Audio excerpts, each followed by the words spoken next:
Ce matin, je vous propose de terminer en fait notre parcours vers Pâques autour de la question « Pourquoi Jésus est-il mort ?» Alors on a vu qu'une seule phrase ne suffisait pas pour décrire l'ampleur de cette œuvre, et d'ailleurs la Bible utilise plein d'images pour décrire l'œuvre du Christ à la croix. Alors on a vu dans les semaines précédentes trois images. Est-ce que vous vous rappelez? C'est le test à chaque fois. Nous avons vu la justification, la rédemption et la union. Ça finit par ion. C'était la réconciliation, oui. Aujourd'hui, nous vous proposons de voir un dernier thème, celui de la victoire.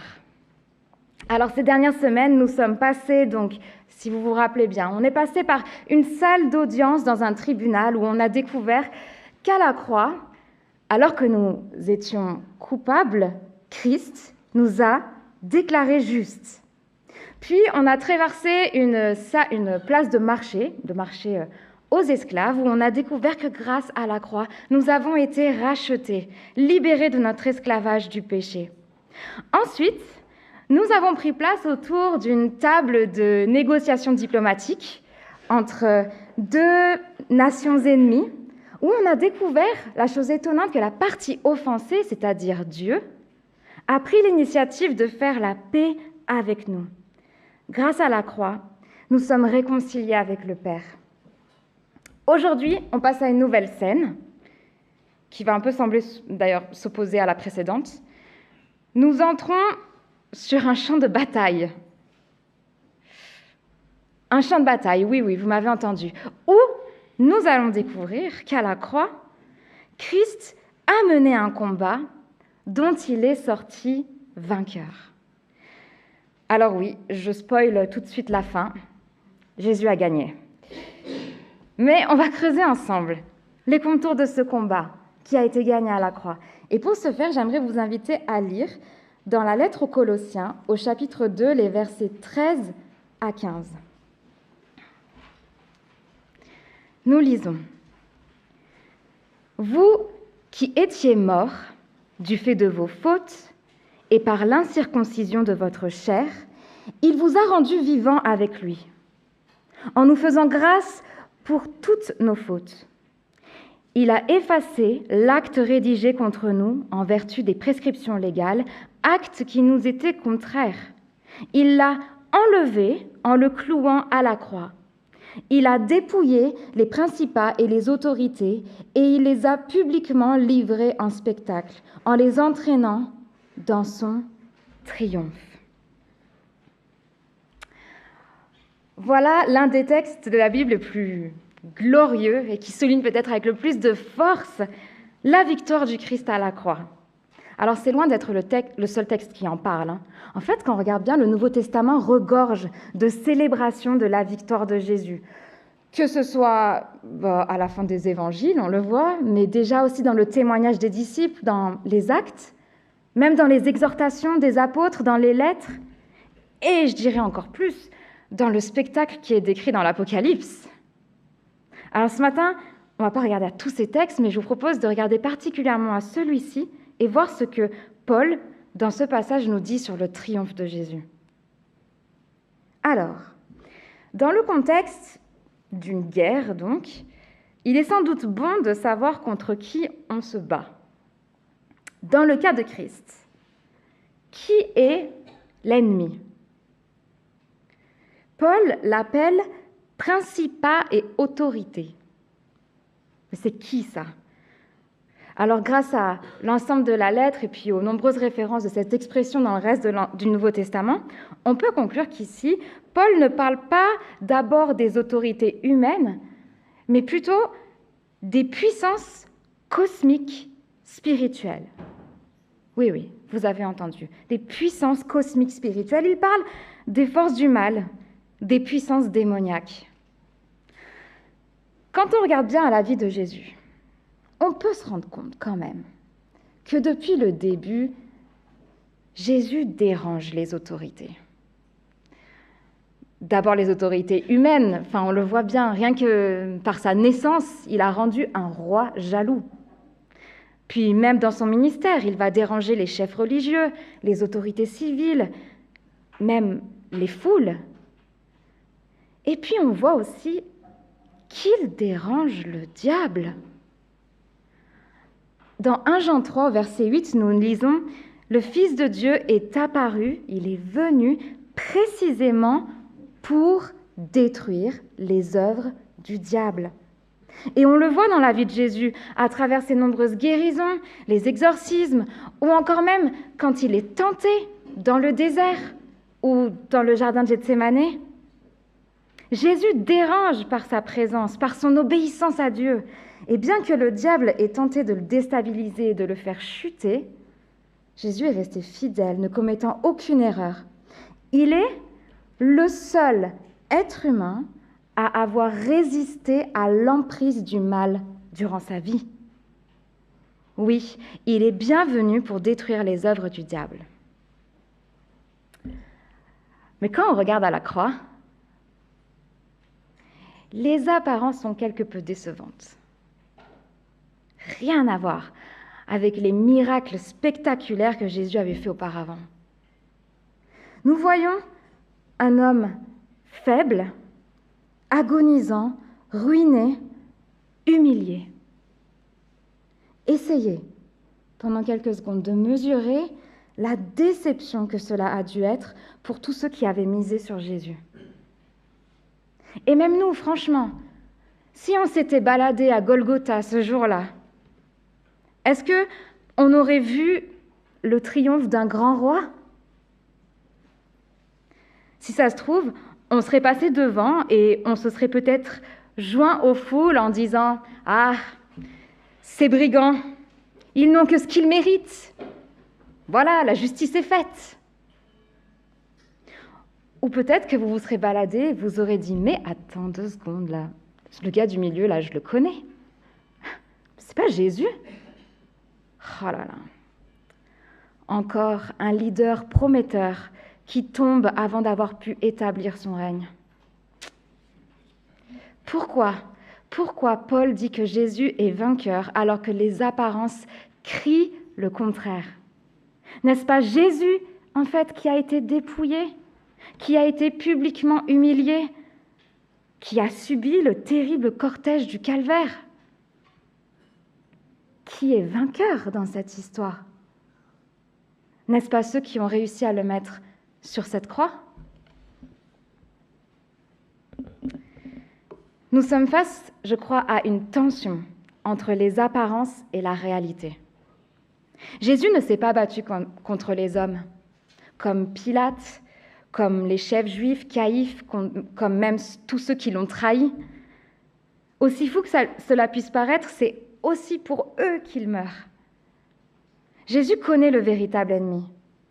Il s'est battu contre les puissances spirituelles qui se cachaient derrière ces visages, derrière ces autorités humaines. Quelque part, on pourrait dire que Jésus s'est battu contre le péché derrière le pécheur. Alors, comment la croix est-elle le lieu du triomphe? Comment Jésus a-t-il vaincu? Si les apparences ne disent pas la réalité, quelle est cette réalité? Le texte, Paul dit que Jésus a dépouillé ses puissances. Ça veut dire qu'à la croix, Jésus a retiré aux puissances du mal tout ce qui faisait leur force. Le verset 14 nous aide en fait. Il est dit que Jésus a enlevé l'acte rédigé contre nous. Ça, c'est une notion qu'on a déjà vue les semaines précédentes. Ce document, c'est une image pour représenter nos nombreuses fautes, toute notre obéissance. C'est la dette qui nous tient en esclavage. C'est le motif de l'hostilité entre Dieu et l'humanité. C'est le document qui prouve notre culpabilité. C'est le péché qui nous condamne à mort. Il est dit que cet acte a été cloué à la croix. Alors bien sûr, c'est une manière de parler, parce que c'est Jésus qui a été cloué à la croix. Mais oui, c'est bien une manière de dire que Jésus a pris notre place, lui qui était sans péché, sans dette, il a pris sur lui sur ce document qui était à notre charge.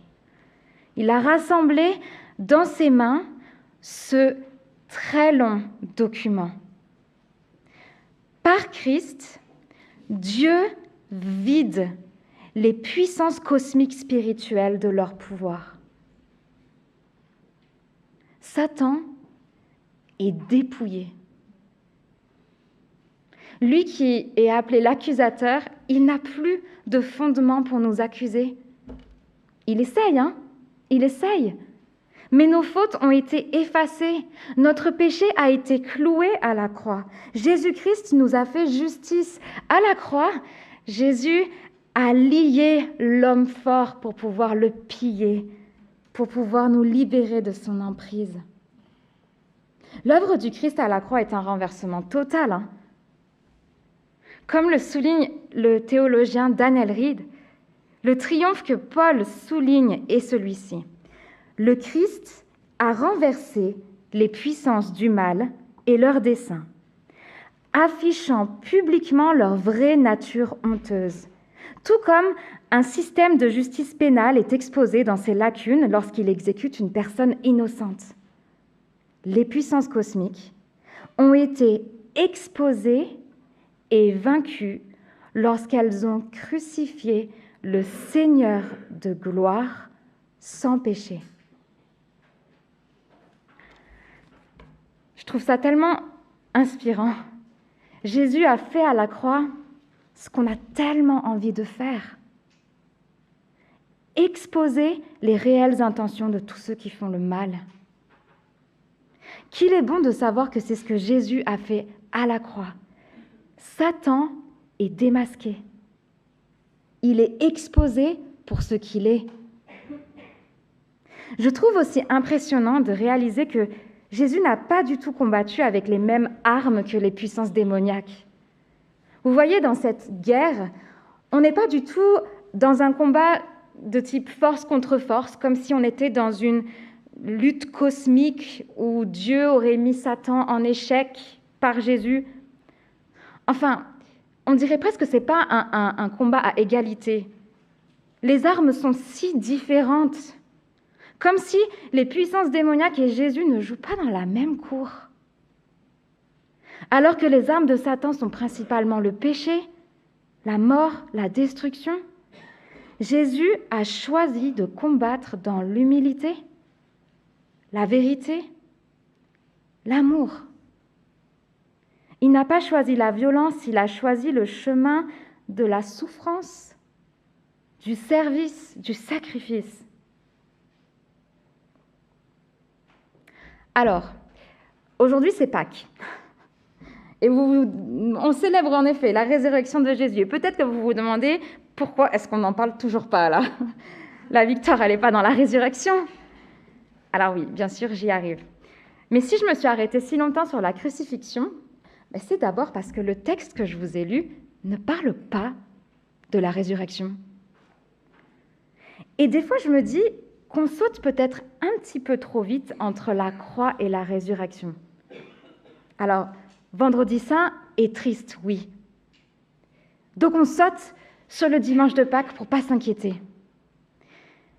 Mais Paul nous dit que le triomphe est déjà dans la croix.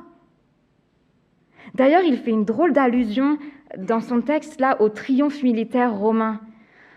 En fait, Paul décrit la croix du Christ comme étant semblable au char du général romain qui revient victorieux en gloire dans la cité, acclamé par les foules, où il conduit les captifs.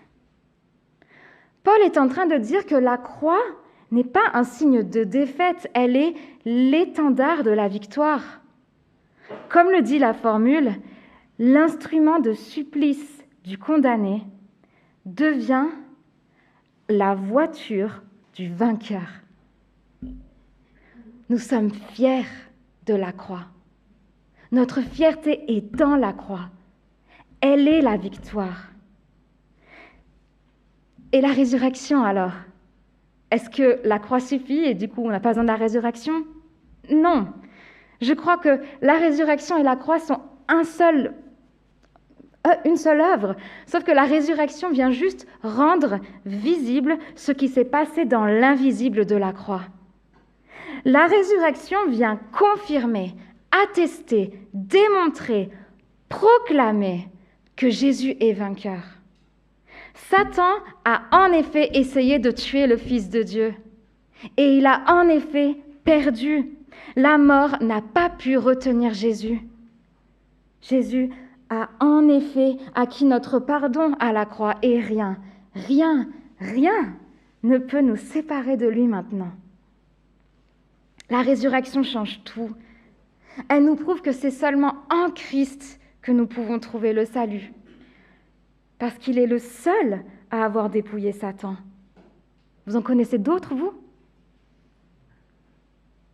Je pense qu'il est bon quand même de rappeler cette spécificité du christianisme, et du coup, qu'encore une fois, le christianisme ne joue pas dans la même cour que les autres religions. Notre sauveur, notre leader, a tué la mort. Il est le seul à avoir fait justice, à nous avoir acquis le pardon. C'est donc en lui seul que nous aurons la victoire, le pardon et la vie. Et c'est avec cela que j'aimerais terminer. La victoire du Christ change tout. Tout. D'abord, elle nous fait passer de la mort à la vie. C'est comme ça que commençait le texte de Colossiens qu'on a lu. Nous étions morts à cause de nos offenses, mais grâce au pardon de Dieu, nous avons la vie. Quelque part, on peut dire que grâce à la croix, nous sommes ressuscités. Si nous sommes en Christ, si nous avons foi en lui, que nous le reconnaissons comme Seigneur, comme Sauveur, comme vainqueur, et que Jésus-Christ est ressuscité, alors nous aussi, nous sommes considérés comme ressuscités. Nous aussi, nous sommes réveillés, revenus à la vie. Cette résurrection, vous voyez, elle est véritable aujourd'hui, et elle est d'ordre spirituel. Elle est en fait un commencement qui nous invite à continuellement mourir à nous-mêmes pour revenir à la vie en Christ. La victoire du Christ change tout parce qu'elle nous oriente nécessairement vers l'avenir. Ce qui a été initié à la croix sera parfaitement achevé lorsque Jésus reviendra. Notre résurrection sera pleine et complète, spirituellement et physiquement. De la même manière que les disciples attendaient entre le vendredi saint et le dimanche de Pâques, sans savoir quand aura lieu le dimanche de Pâques, ni comment il aura lieu, j'ai l'impression que nous sommes aussi dans cet entre-deux, dans l'attente du jour de cette victoire pleine et complète. C'est notre espérance. Nous mettons notre foi en Dieu, car nous sommes sûrs de ce que nous espérons. Nous sommes convaincus de la réalité que l'on ne voit pas encore. Je pense qu'il y a beaucoup à tirer dans la tension qu'il y a entre les apparences et la réalité, entre la croix et la résurrection, entre le déjà et le pas encore. Vous savez, c'est la différence entre le 6 juin 1944 et le 8 mai 1945. Vous savez quelle est la différence entre ces deux dates ? Le D-Day, c'est le jour du débarquement des Alliés en Normandie. Et c'est un tournant décisif dans la Seconde Guerre mondiale. Même si la guerre n'est pas terminée, la victoire finale est assurée. Et j'ai envie de dire, de la même manière, la mort et la résurrection de Jésus sont un D-Day spirituel. Jésus a remporté la victoire. Lors de son retour, elle sera pleine et parfaite. Alors, comment vivez-vous la victoire du Christ aujourd'hui ? Peut-être entendez-vous ces paroles et vous vous sentez peut-être très loin de ce triomphe majestueux. Comme le dit Michael Green, je trouve qu'il le dit bien, donc je le cite. Il dit qu'il n'est pas vrai que les principats et les puissances ont perdu leur emprise sur l'ensemble du cosmos. Certes, elles ont reçu leur coup de grâce à la croix, mais à l'image d'un congre d'un maître égorgé qui continue de se débattre pendant des heures dans un bateau de pêche, elles refusent de se coucher et de mourir. Elles ne reconnaissent leur défaite qu'au nom de Jésus-Christ. Satan est vaincu, mais il ne reconnaît pas encore sa défaite. Il accuse encore. Il fait encore peur avec la mort. Il trompe encore. Il détruit encore. Mais nous qui connaissons la véritable nature de cet ennemi, nous sommes envoyés par Dieu en Christ, envoyés, appelés à étendre cette victoire, à la répandre sur la terre par la puissance du Saint-Esprit. Vous avez remarqué, je les ai tous dit là. C'est Dieu qui nous appelle. Nous menons ce combat en Christ, envoyé par la puissance du Saint-Esprit. Nous sommes envoyés au combat, tout en sachant que le combat est déjà remporté. Je crois que la victoire du Christ à la croix transforme radicalement notre vision du monde, notre manière d'y vivre et nos luttes actuelles. Nous sommes appelés à combattre Jésus comme Jésus a combattu. Nous sommes appelés à combattre comme Jésus a combattu, tout en sachant qu'il a déjà gagné. L'Église est appelée à être engagée pour la cause de ce monde, tout en étant dégagée. Nous sommes appelés à être combattants, mais tout en étant dans la paix. Engagés pour le monde parce que Christ est ressuscité, parce que la victoire a été remportée. Mais dans la paix, parce que Christ est ressuscité, parce que la victoire est assurée. Et je crois que c'est ce que dit la suite dans Colossiens 3.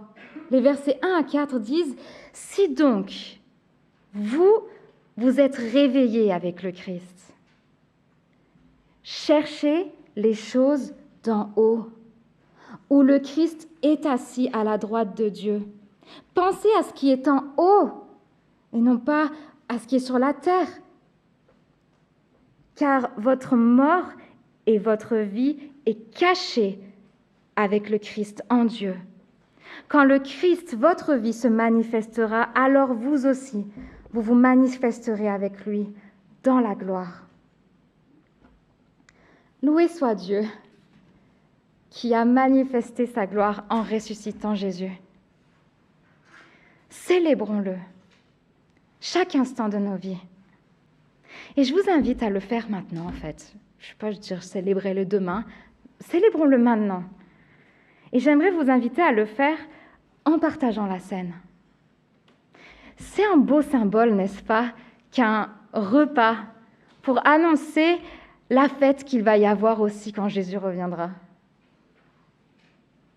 Oui, c'est ça qu'on fait quand on prend la scène. Nous déclarons que seul Jésus est vainqueur, que c'est à lui que nous cédons. Nous le reconnaissons aujourd'hui comme Seigneur, dans la joie anticipée de célébrer la victoire pleine et parfaite qui est à venir. Et pour introduire ce temps où nous allons partager la scène, j'aimerais vous lire à quoi va ressembler le banquet final quand on le célébrera avec le Seigneur. Dans Apocalypse 19, ce banquet des noces de l'agneau est décrit en ces termes. Une voix se fit entendre du trône.